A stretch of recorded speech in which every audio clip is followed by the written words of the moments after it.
Gosh, Marhaba. I would not advise anybody to read Quran for any information about Islam. Even the Muslims who have not purified themselves are not eligible to study the Quran. It's very important to understand that the understanding of the divine word is granted to a pure heart, according to the Quran. Understanding of the religion has a very specific terminology, a specific term. Understanding of the religion is called fiqh in Islam. Understanding of the religion is known as a term called fiqh, and fiqh is granted to a pure heart. The religion starts with affirmation by word of mouth, and it will not progress any further until the heart is enlightened. If you grow a beard, go to a mosque, read Quran, and you are completely heedless of purification of your heart, you may continue to consider yourself as Muslim, but you are not a Muslim in the eyes of God. Iqrarun bil lisan, tasdeequn bil qalb. You have to affirm the faith by word of mouth, and tasdeequn bil qalb, and the truth of the word of God has to enter your heart. Before people comment on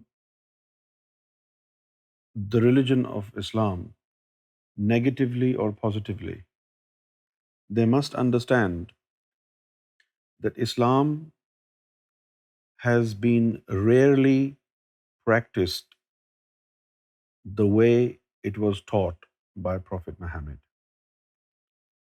Not just today, since the beginning of the religion, Islam was not completely understood by everybody.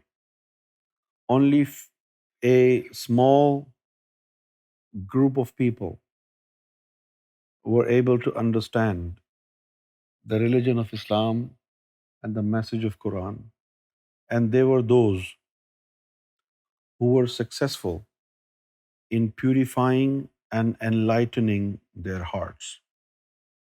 In order to fully understand the purpose of the religion and the message of Quran, one has to embrace the knowledge of the heart. It is the knowledge of the heart, how to fix the heart. You know, when you become a corrupt person, you become corrupt in two different organs in your body: your mind and your heart. But corruption in the heart is more dangerous than corruption in the mind. Because when the mind is corrupt, your actions will be ugly. But when the heart is corrupt, your character will be ugly. When the heart is corrupt, your character will be ugly.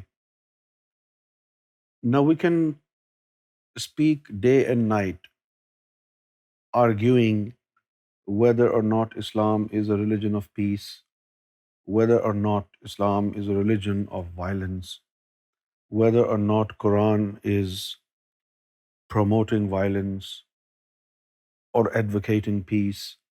This conversation will be absolutely futile without first understanding the basic principles and prerequisite before one attempts to become a true Muslim.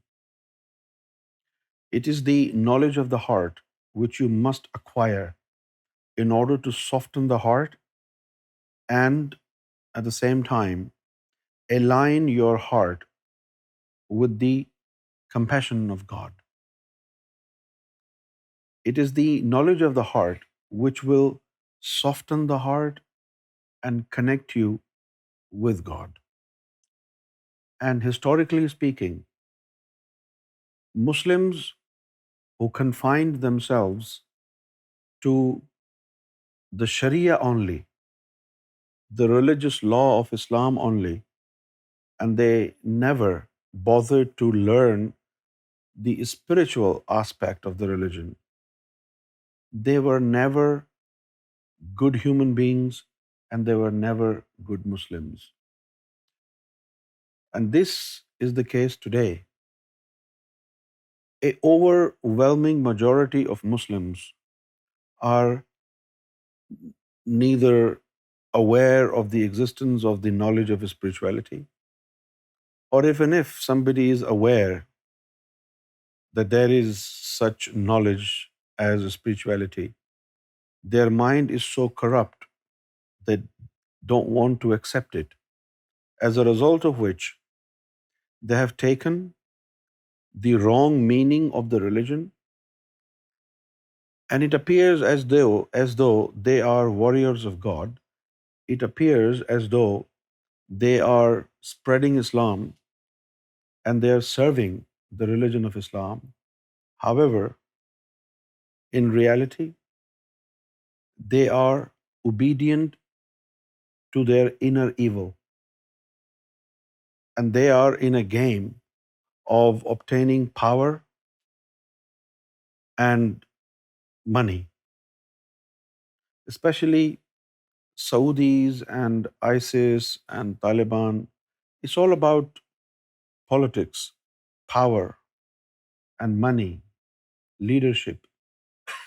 I told you that many countries have been in the race to become a superpower. Russia wants to become a superpower. But Saudi Arabia has overwhelming ambitions of becoming a superpower. But the thing is, everything they use in their country is imported. They have no industry for except fruit juices, which of course they don't make. Juices are made by God. So in order to become a superpower, they have sought another solution.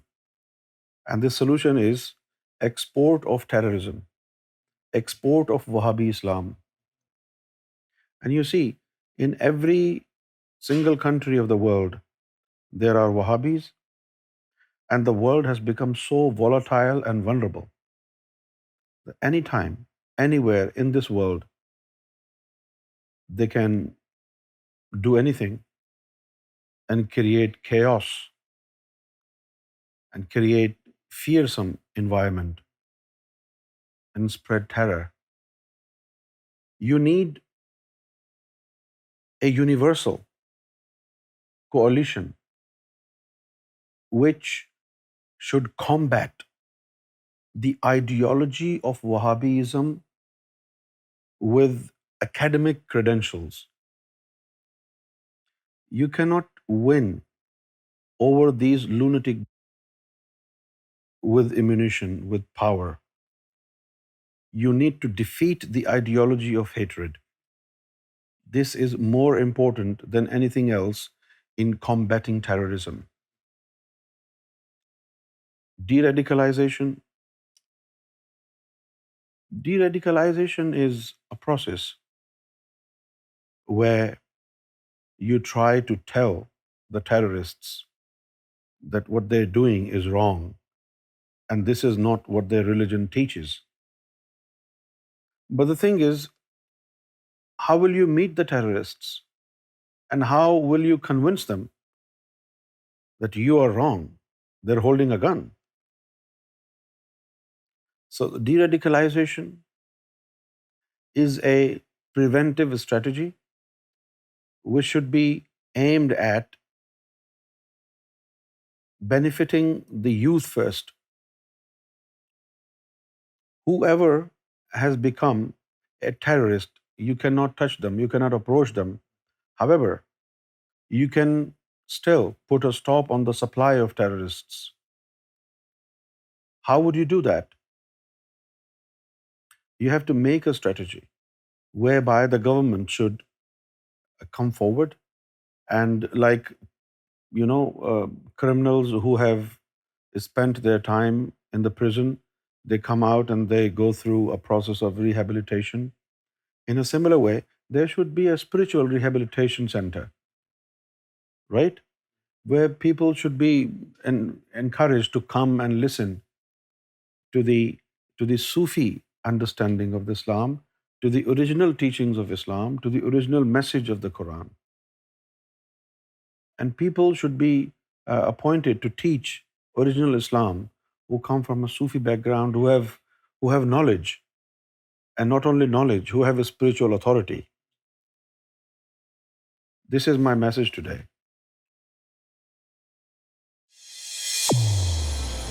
Aura TV. Guidance. Brought to you